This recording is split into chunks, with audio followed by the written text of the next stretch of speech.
Hola, ¿qué tal? Espero que estés pasando un excelente y maravilloso día. Seguimos en la parte de cristianismo y Edad Media y empezamos el capítulo 4, que son los siglos XII y XIII.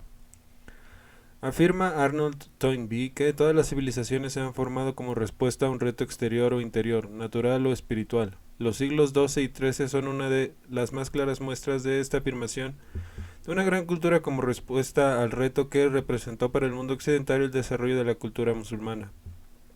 A partir del siglo VIII, los árabes habían extendido su imperio siguiendo los principios de una religión que recomendaba la vez de la conquista espiritual y la conquista material de los pueblos. A partir del siglo X dominaban toda la cuenca sudoriental del Mediterráneo, buena parte de Asia Menor y la mayor parte de la península ibérica. Su cultura, iniciada en el conocimiento del pensamiento helénico que los árabes pudieron obtener por su contacto con Siria y el imperio bizantino, había prolongado la filosofía, la ciencia y la cultura griega. Avicena, físico, matemático, jurista, filósofo, hombre de estado y célebre de la Edad Media como médico, había combinado todas las ideas de Aristóteles y de los neoplatónicos para dar, ya a partir del siglo XI, una de las primeras grandes síntesis o sumas del pensamiento árabe. Averroes y Maimónides, árabe el primero y judío el segundo, desarrollaron sumas teológicas de origen neoplatónico y aristotélico que tuvieron una importancia decisiva en el pensamiento de la Edad Media. La ciencia, en el especial el álgebra, la astronomía y la medicina, llegaron a Europa occidental por medio de los árabes. Desde el siglo XII, el arzobispo Raimundo de Toledo, rodeado por los principales eruditos de toda Europa, inicia una labor de traducciones que pone al alcance de los occidentales la totalidad del pensamiento griego, árabe y judío. La influencia árabe se muestra en todos los campos, en las letras que, en España, deben a la literatura árabe y especialmente a los poetas del Califato de Córdoba sus primeros orígenes, en la poesía de los trovadores de Provenza y sobre todo en lo que nos interesa aquí principalmente, en la filosofía occidental cuyas bases a partir del siglo XIII habrán de encontrarse en el pensamiento de Aristóteles que los árabes habían utilizado desde los comienzos de su propia civilización. Pero si los árabes representaron una influencia cultural de una importancia solo calculable por sus resultados en las filosofías y en las ciencias de Europa hasta más allá del Renacimiento, representan también un reto militar, político y económico. En el siglo XII, más plenamente en el siglo XIII, dan muestra de esta influencia y de la respuesta del Occidente a este reto. En el año de 1096 tiene lugar la Primera Cruzada. Hay que ver en ella, naturalmente, un deseo de los cristianos por conquistar la tierra de sus orígenes, pero no hay que dejar de considerarla como el principio de un dominio económico de las ciudades europeas: Venecia, Génova, Pisa, Florencia, Barcelona. En el comercio con el cercano oriente, a partir del siglo XII se organizan sociedades capitalistas, dedicadas a los intercambios comerciales con Grecia, Crimea y las costas del Mar Negro. Estas sociedades toman dos formas predominantes en Italia. La comenda es una sociedad donde el proveedor de 2/3 del capital y la gente se queda con 1/3 de las ganancias. La accomodatio es una sociedad donde el proveedor da la totalidad del capital. Se empiezan a acumular grandes fortunas, se organizan casas de cambios y los primeros bancos de Europa se crean en Italia. Del siglo XII al siglo XIV, el comercio europeo será a partir de las ciudades mediterráneas y principalmente italianas. Subirán por el Rin y por el Mosa y alcanzarán a los otros centros citadinos del norte de Europa, muy principalmente las ciudades cristianas de los Países Bajos. Esta doble expansión externa e interna tienen resultados decisivos en la historia de Europa. Crece el poderío de las ciudades y con ellas nace una nueva clase, el tercer estado, que ya importante en el siglo XIII habría de ser decisiva para la cultura renacentista. La Iglesia, organizadora del desarrollo cultural y material de la época, se convierte en el poder predominante hasta sus crisis internas del siglo XIV. Y si en España se lucha contra los árabes, ha de proseguirse hasta el fin del siglo XV. Si Alemania se debate en luchas internas y externas, dos estados modernos surgen en Francia e Inglaterra. En Inglaterra empiezan a crecer desde 1212 las instituciones parlamentarias que desembocarán en la democracia. En Francia se nota una centralización del poder que conducirá a la monarquía absoluta del siglo XVI. La formación de nuevas nacionalidades no es cosa de unos años. Tampoco fue rápida transformación económica del régimen feudal en régimen precapitalista. La formación del tercer estado de los comerciantes se originó en el siglo X. Si Venecia fue el primer teatro de una actividad propiamente capitalista, ello se debe a que en el siglo X la ahora Venecia era la única ciudad del mundo cristiano cuyo patriarcado poseía oro, gracias a sus contactos con Bizancio y el mundo musulmán. Pero el desarrollo del tercer estado y de una economía que conduce al capitalismo se desenvuelven plenamente en el siglo XII y XIII, ya en torno a las ciudades de Italia y los Países Bajos, ya en torno de los estados nacionales que empiezan a surgir. Al lado de este auge político y económico no es menor el auge de las artes, las literaturas nacionales y la ciencia. La canción de Rolando es de 1100 y el cantar del mío Cid de 1140. Los cronistas, los historiadores, los poetas van al lenguaje de sus pueblos. Berceo, Chaucer o Dante son símbolos de una literatura que arraiga la civilización de todo Occidente y que se expresa en las lenguas de cada una de las regiones occidentales. La pintura inicia con Giotto y los primeros pasos hacia la perspectiva y el color del Renacimiento. Y más allá de los límites nacionales, el arte de las catedrales góticas se preside la unidad espiritual de Europa desde el siglo XII hasta el siglo XIV. Durante el siglo XIII, las ciencias y la filosofía encuentran su verdadero hogar en las universidades.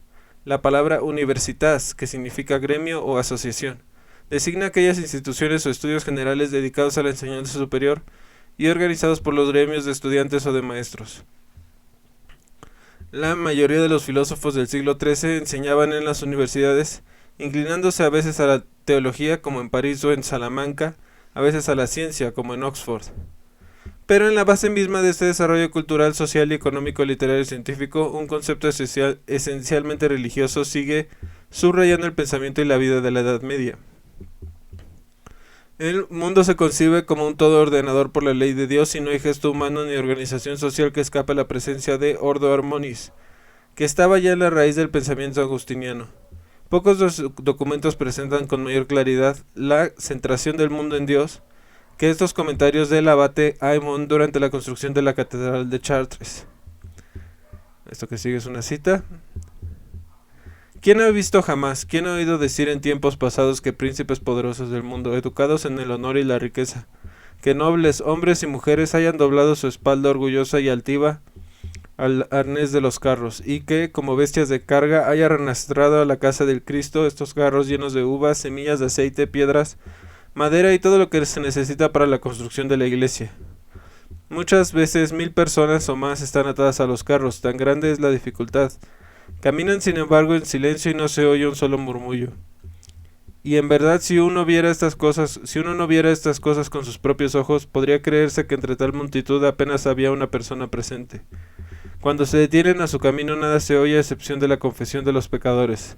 Ante las palabras de los sacerdotes que exhortan a la paz, olvidan sus oficios, se hace a un lado la discordia, se perdonan las deudas y se establece la unidad de los corazones.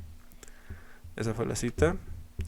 Así presidía por una creencia que arraiga en el corazón de todos los hombres. La filosofía del siglo XII y XIII podrá inclinarse en la ciencia, pero seguirá siendo, como lo fue en las épocas de los primeros cristianos, una filosofía de salvación, una forma de vida que, no solamente por sus cimientos terrestres, sino también y principalmente en sus aspiraciones de ascenso.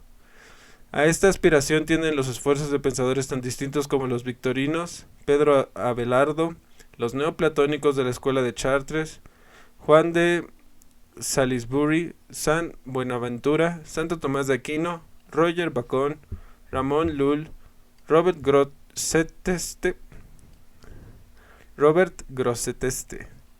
o el maestro Eckhart.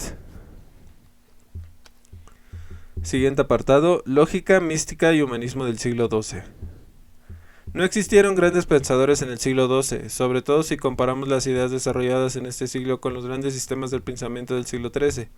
Y sin embargo, el siglo XII es interesante en dos sentidos. Lo es por la diversidad de numerosos acarreos que habrían de cuajar en sistemas durante el siglo siguiente. Lo es también por la rivalidad entre los místicos y los lógicos, los humanistas. No es tan solo una discusión entre escuelas, sino una viva manifestación de nuevas formas de pensamiento. nuevos problemas introducidos por el primer contacto con las ciencias árabes y griegas. Uno de los más grandes místicos de la historia del Occidente, Hugo de Saint Victor, de 1096 a 1141, no desdeña las ciencias, antes al contrario las conoce con bastante detalle y las clasifica con toda la amplitud del criterio que la evolución de las mismas permitía en aquella época. Pedro Abelardo, el más importante de los lógicos del siglo XII, inventa nuevos métodos entre los cuales destaca el sic et non, el sí y el no, el pro y el contra, que habrá de ser la base de las futuras discusiones escolásticas. Pero si un fenómeno destaca por encima de todos los demás en esta época de discusiones a veces excesivas en su minuciosa paciencia dialéctica, este fenómeno es el del nacimiento del humanismo. En ese sentido, el siglo XII es el antecedente más claro del pensamiento de la Alta Edad Media y del primer Renacimiento. El humanismo del siglo XII gira en torno a la escuela de Chartres. Su intención es lingüística. Los escritores de Chartres son los mejores latinistas de su tiempo. Pero la intención más honda, y en ello se aproximan los humanistas del siglo XII, a lo que habrán de intentar los grandes hombres del Renacimiento, es la de desenterrar el pasado greco-romano. La actitud de los pensadores de Chartres es de quien da una mirada hacia los tiempos antiguos y descubre, con Bernardo de Chartres, que somos enanos sentados en hombros de gigantes. Esta admiración por el pasado, no solo romano, sino también helénico, lleva una actitud de modestia intelectual presente en la obra de Juan de Salisbury. Verdadero hombre universal, verdadero hombre de letras, Juan de Salisbury, de 1110 a 1180, ataca a los lógicos cuyas decisiones considera estériles y pugna por una fe cristiana más directa que abandone la discusión de los problemas insolubles. Socrático, en pleno siglo XII, propone la duda como método de la filosofía y pide que dejen de discutirse los problemas de la sustancia, de la casualidad y de la realidad o la irrealidad de los universales. Y no es que Salisbury sea un escéptico, lo que pretende más bien es deshacerse de un cascarón lógico puramente formalista para llegar al centro mismo de la vida religiosa y social. Dentro del marco de creencias de la Edad Media, Juan de Salisbury es, de todos los pensadores de su tiempo, el que más clara influencia tiene en años futuros. Por sus ideas sobre el Estado y la necesidad de un príncipe que sirva a los intereses del pueblo, anuncia las ideas políticas de Santo Tomás. Por su amor a las letras clásicas y a la filosofía de los griegos, se aproxima la idea del renacentista de una vuelta al pasado helénico y una revigorización de la fe en el hombre. Y bueno, con eso ya vamos a acabar la entrega de hoy. Yo espero que te haya agradado. No olvides darle like, suscribirte. Si es que estabas un poco perdido y dices, oye, yo no me acuerdo dónde estabas, de qué estabas hablando, pues puedes volverlos a ver otra vez todos los videos y así ya te vas ubicando un poquito más en dónde vamos. En todo caso, te deseo que tengas un excelente y maravilloso día. Saludos, bye.